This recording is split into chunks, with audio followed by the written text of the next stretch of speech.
Saludos para quienes nos acompañan en la mesa de este lunes. Empiezo por Martín Couto, buen día. Muy buenos días. Sigo con Fernando Escriña. Buen día, ¿cómo están? Carlos Loaiza, que vuelve a ser nuestro invitado. ¿Qué tal, Carlos? Muy bien, buenos días. Y Ovenir Sartú. Buenos días. ¿Por qué sonreís así? Porque la vida me parece muy alegre. Flexible, parece No, digamos. Hay un planteo ahí como aquí estoy, en hora, ¿vieron? Esto de que te pregunten por qué te sonreís, pero lo malo sería que estuviera triste. Pero había algo de eso, ¿no? todo orondo. ¿Vos creés que está asociado con llegar en hora? Llegó con mucho margen, además. Sí. Es más, golpeaba y nadie le abría. Golpeaba y nadie no le abría entrar. Es demasiado temprano, ya vuelvo a matar. No debe ser venir, dije. Hay un principio de boicot ahí, ¿eh? Cuando llega temprano, lo hacen entrar tarde. ¿Viste que ese es el problema? Debe ser eso. Sos testigo. Hoy Bueno, son vamos a nuestros temas de esta mañana y empezamos con uno que une lo nacional con lo internacional. Dirigentes de la oposición acá en Uruguay manifestaron este fin de semana su preocupación por la situación política en Venezuela, donde el próximo 6 de diciembre tendrán lugar elecciones legislativas. Por ejemplo, el senador Pablo Mieres va a solicitar que se reúna la Asamblea General para analizar los últimos episodios. Por su lado, Jorge Larrañaga propuso lisa y llanamente que se expulse a Venezuela del Mercosur. Y el diputado Jaime Trovo sugirió crear una comisión parlamentaria que concurra a las elecciones como observadora. Todas estas declaraciones surgieron después de que en la televisión de su país el presidente Nicolás Maduro dijera el jueves pasado que si el 6 de diciembre triunfa la oposición no va a entregar la revolución. Yo gobernaría con el pueblo, siempre con el pueblo y en unión cívico-militar. Si se diera ese escenario negado y transmutado, Venezuela entraría en una de las más turbias y conmovedoras etapas de su vida política. Y nosotros defenderíamos la revolución, no entregaríamos la revolución y la revolución pasaría a una nueva etapa. Quien tenga oídos, que entienda. Quien tenga ojos, que vea clara la historia. La revolución no va a ser entregada jamás. Escúcheme. Con la Constitución en la mano, echaremos adelante la independencia de Venezuela, cueste lo que cueste, como sea. ¿Quién empieza? Levante la mano el bolinero voluntario. Martín, dale. Yo le relato a los oyentes que levante la mano. Primero, subrayar esto último que decía Maduro, con la Constitución en la mano, cosa que no salió en todos los portales de noticias. Cuando uno ve la selección que nos envió la producción, muchos, esta parte con la Constitución en la mano la omitieron. Y voy a agregar algunas cosas más, porque Trovo, por ejemplo, el diputado del Partido Nacional, dice que Maduro ya anunció que no iba a reconocer los resultados, lo cual es falso, por lo menos en términos de anuncios. Maduro dijo: ese día lo que diga el Consejo Nacional Electoral es palabra sagrada, nosotros reconoceremos todos los boletines emitidos por el CNE, el Consejo Nacional Electoral. Entonces, una puntualización para los oyentes. Lo que se desarrollará el 6 de diciembre en Venezuela es una elección legislativa. Exactamente. O sea, no cambia el poder ejecutivo, cambia el Parlamento, eventualmente cambia el Parlamento, veremos cómo dan los resultados, pero es una renovación de bancas en el Parlamento. Exactamente, ese es otro dato que justo iba a agregar, porque también ahora está la idea de que Maduro no va a entregar el poder ejecutivo. Bueno, no lo tiene que entregar porque tiene mandato hasta 2019. Además, acotar que Maduro invitó a un diálogo a todos los diputados que surgían electos, incluidos, y los nombró a los de la mesa de la Unidad Democrática. Esa oferta fue rechazada. Entonces, en síntesis, como primera opinión, por supuesto que me hace ruido lo de unión cívico-militar. Sin embargo, me hace ruido porque no entiendo a qué se referiría o cómo se traduce eso en términos de gobierno concreto, pero me deja tranquilo cuando habla de que va a gobernar con la Constitución en la mano. Sin lugar a dudas, hay cosas que no se pueden hacer. Por ejemplo, y ya adelanto otra opinión, el senador Larrañaga pidiendo la expulsión de Venezuela del Mercosur por Twitter. Primero, que sea por Twitter ya es muy poco serio para un senador de la República. Y segundo, con declaraciones que no pueden, cuando un gobernante dice que va a gobernar con la Constitución en la mano, pareciera que por lo menos no hay mérito suficiente para plantear ese tipo de cosas. Fernando, un primer comentario tuyo. Bueno, preocupante y lamentable lo de Maduro. es una amenaza de golpe de Estado. Yo entiendo todos los esfuerzos que hace la izquierda, que apoyó al régimen chavista desde siempre, para justificar esto, pero yo me pregunto cuántos muros se tienen que caer para que la izquierda finalmente termine admitiendo que estas intentonas populistas encubiertas en constituciones de la República terminan así, con una amenaza de hacer una coalición cívico-militar para impedir que lo que llama revolución y lo que llama gobernar con el pueblo siga subsistiendo, cuando justamente lo que se está consultando ahora es al pueblo. No va a faltar quien intente ver en la Constitución venezolana, porque siempre ha habido rinocerontes, como recuerdo con esto aquel debate de Tarigo con y Ponce Echeverri con Valentín y Viana Reyes. Siempre ha habido rinocerontes. Estás hablando del debate previo al plebiscito de reforma constitucional en Uruguay del 1980. Exacto. Entonces siempre están aquellos que buscan que las constituciones, convalidarse en constituciones que en definitiva consagran regímenes que tienen un viso autoritario. Maduro, esto viene gestándose hace mucho. No nos olvidemos que las Fuerzas Armadas, cuando asumen los oficiales, no juran libertad o muerte, como podría ser en el Uruguay, juran socialismo o muerte. Es una cosa tan grave y ha pasado desapercibida. Acá votamos alegremente la inclusión de Venezuela en el Mercosur a las apuradas. En fin, yo creo que esto va a terminar muy mal, es una amenaza y es absolutamente impensable que Venezuela no vaya a transitar un camino muy duro de aquí en adelante, sea cual sea el resultado electoral. Sigo con Wenir ahora.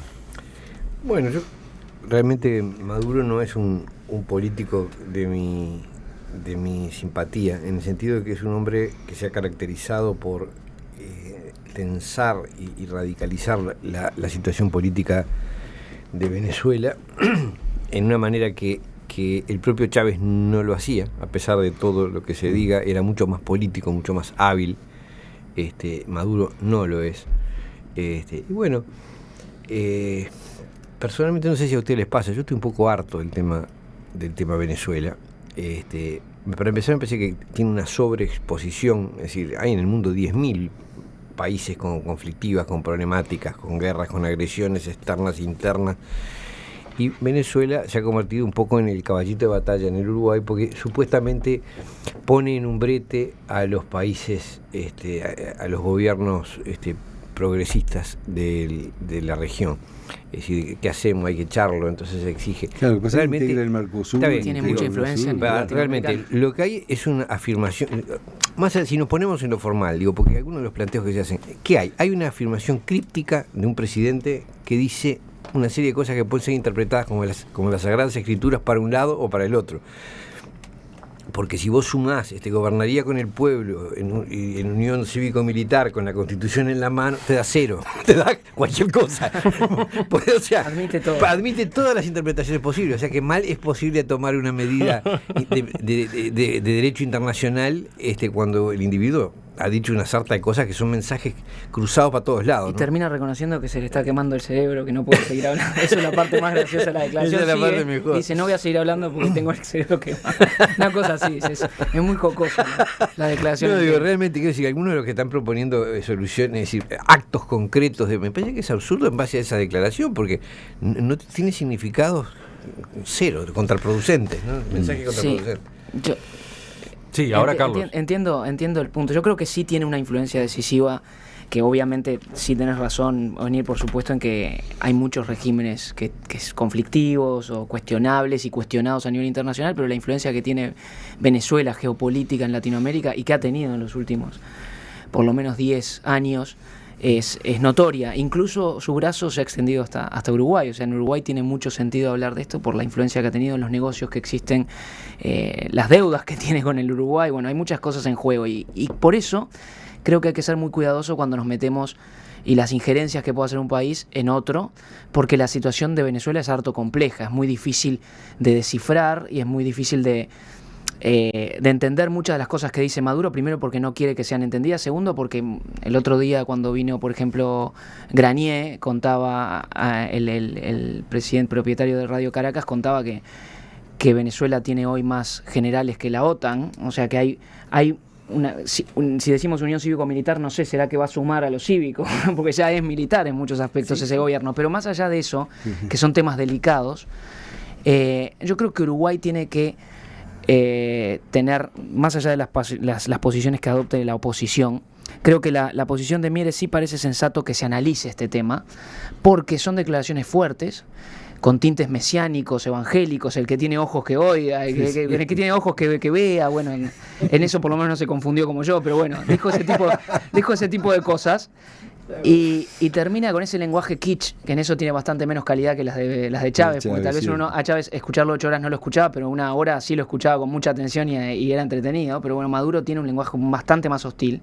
Pero en cualquier caso, es una declaración que merece un análisis para un país con la tradición democrática republicana que tiene Uruguay, y que merece que Uruguay eventualmente lo proponga, no por Twitter definitivamente, eventualmente en los órganos que tienen mecanismos institucionales para defender la democracia institucional republicana. El propio Mercosur tiene una cláusula al respecto, por supuesto la OEA. Yo estoy esperando todavía un pronunciamiento también de la OEA. No digo un pronunciamiento de absoluta condena, porque es verdad que el lenguaje es críptico, pero hay que analizar esta situación, hay que analizarla porque tiene una influencia, y así como nos pronunciamos sobre una invasión inapropiada de Estados Unidos a un país árabe, tenemos más todavía que pronunciarnos en un país latinoamericano donde hay señales de preocupación para el sistema democrático republicano, por lo menos para analizarlo, ¿no? Sí, la OEA en general no se pronuncia, en general lo digo como concesión, no se pronuncia contra Estados Unidos, ¿no? País que todos los días viola derechos humanos, constituciones, arrasa pueblos en el mundo entero. Eso porque pareciera entonces que en realidad... ¿Debería? Sí, por supuesto que debería, por supuesto. Pero además acá tenemos un presidente, insisto, que a ver, hay una cosa que saliendo un poco del debate estrictamente político y también del debate en el corto plazo que incluso damos en esta mesa, que yo comparto con Carlos, que decía difícil entenderlo. Y yo estoy de acuerdo, es difícil entender otros procesos latinoamericanos porque somos distintos, porque los miramos con otros ojos, y lo peor que podemos hacer para analizar la realidad, después sacaremos las conclusiones que queramos, es aplicar la matriz que aprendimos en Uruguay, que es mucho más europeísta, en todas las ramas de la política, hasta las ciencias sociales, pasando por todos lados, a un proceso como el venezolano o como el de otros países, para entender gobiernos de derecha o de izquierda, para todos. Después, algunas cosas, a ver, la constitución esta que parece cuestionarse, es una constitución que incluso introduce el referéndum revocatorio. Las elecciones en Venezuela han sido limpias, lo ha dicho hasta Jimmy Carter, expresidente de Estados Unidos. Y también hay que hacer notar otra cosa, y eso sorprende, porque es cierto, a mí me genera incertidumbre lo que dijo sobre la unión cívico-militar. También hay una estrategia de las derechas latinoamericanas, las golpistas, que en muchos países son hegemónicas, de cuestionar sistemáticamente antes de las elecciones a las elecciones. Pasó en Argentina. En Argentina no se terminó denunciando fraude después, estaban las tapas de los diarios prontas, no se terminó denunciando fraude después porque ganó la derecha opositora. Pero si no, con el mismo acto eleccionario estaban prontos para denunciar fraude porque ya lo habían denunciado antes. Entonces, eso también tiene que estar arriba de la mesa y eso afecta a los procesos electorales en toda América Latina. ¿Cuál es la medida que debería estar tomando? Y por eso yo comparto parte del planteo de Mieres. Bueno, llenemos de observadores. Todos los que se puedan. Si van parlamentarios, perfecto que vayan parlamentarios. Si hay un problema con la Corte Electoral y una persona que propuso el gobierno de Brasil, pues que se resuelva ese problema y que se llenen de observadores, como se ha hecho en todo el proceso chavista. La semana pasada la Corte Electoral de Uruguay, país que ahora, por este año, preside temporalmente la UNASUR, sostuvo que estaban agotándose los plazos, que ya prácticamente no había tiempo para conformar la misión observadora de la UNASUR a Venezuela. Exacto, y eso es preocupante. Eso tiene que ver con demoras, y lo aclararon en la entrevista En Perspectiva, de todos los países, ¿no? Porque ahora, si no, que nadie entienda que es Venezuela que está trancando la misión observadora de UNASUR, son demoras de todos los países, desacuerdos, etcétera. Entonces la solución, y lo que yo esperaría del sistema político uruguayo, es que llene de veedores, de autoridades oficiales uruguayas a Venezuela, para asegurar una elección que sea por supuesto limpia, como ya han sido todas las elecciones anteriores en Venezuela, dicho hasta por expresidentes de Estados Unidos.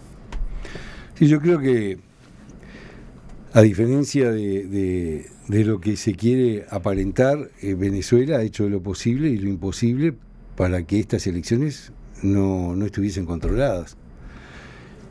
Objetó la representación. Primero que dijo, bueno, yo admito los observadores de la OEA siempre que la OEA reconozca que apoyó un intento de golpe de Estado, etcétera. Eso es tanto como decir, señores, no voy a admitir la OEA, porque la OEA jamás va a hacer una declaración en ese sentido, y es una cosa, es muy tonto haberlo planteado así. Después se observó a Jobim, a Nelson Jobim, una figura brasileña, yo diría de las más importantes, un hombre que fue legislador, fue ministro de Fernando Henrique Cardoso, fue vicepresidente primero y presidente después de la Corte de Justicia brasileña. Creo que se intentaron poner obstáculos, y aquí el elemento fundamental es que el tipo de elección en Venezuela, que implica todo un software muy desarrollado, lo que se pretende es tener acceso al control de ese sistema de votación electrónica, cosa que parece que Venezuela entiende que eso sería ya violar su propia soberanía como país. Entonces es muy difícil el contralor. Yo digo, es importante la presencia de observadores porque allí hay presos políticos, es importante porque hay estudiantes presos en Venezuela, presos por haber simplemente manifestado en la calle sus ideas, y creo que la dificultad enorme que tenemos en un país como Uruguay, que admitió a Venezuela, reitero, en el Mercosur, entre gallos y medianoches, tenemos esa dificultad de mirar primero de qué tinte o de qué color es el tiranuelo de turno para después pronunciarnos a favor o en contra, o eventualmente buscar justificativos para que la intolerancia y la represión que hay en Venezuela pueda prosperar. A lo que se agrega, que también acá cuando Maduro mira hacia el costado y dice va a ser cívico-militar el apoyo, le va a decir a muchos militares que están vinculados con el narcotráfico, señores, quédense tranquilos, porque acá las cosas están atadas y bien atadas, como decía Franco en España, ¿no? Entre los oyentes los mensajes van con matices, pero por el lado de la crítica, ¿no? Por ejemplo, Cecilia señala, si no se controla el software de estas elecciones, los observadores no sirven para nada. Es tan sencillo como eso. Después... Sí, un apunte sobre esto de las elecciones y el software. Cuando la persona vota, se imprime una boleta con su voto, esa boleta es firmada y se mete en un sobre. Por tanto, si se quisiera hacer un fraude con el software, siempre están los votos en sobres, en papel, para controlar eso también, por tanto, y eso es lo que llevó a Jimmy Carter a decir que era el sistema más transparente del mundo. Después Juan dice, populismo no es revolución, voluntarismo no es proyecto, ningún líder es la síntesis iluminada del pueblo. Después otro, cuyo celular termina en 146, indica que hasta Chomsky, nada amigo de la moderación, está enfrentándose a Maduro últimamente. ¿Qué se dirá acá? ¿Qué dirá, por ejemplo, el PIT-CNT? Pregunta este oyente. No, yo creo que en estas son esas discusiones en que las dos cosas son ciertas. O sea, que el régimen venezolano está un poco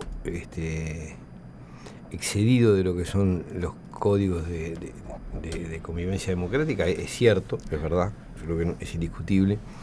Creo que lo que sí es tremendamente promovido es el rechazo, el gesto de como, esto nunca se ha visto.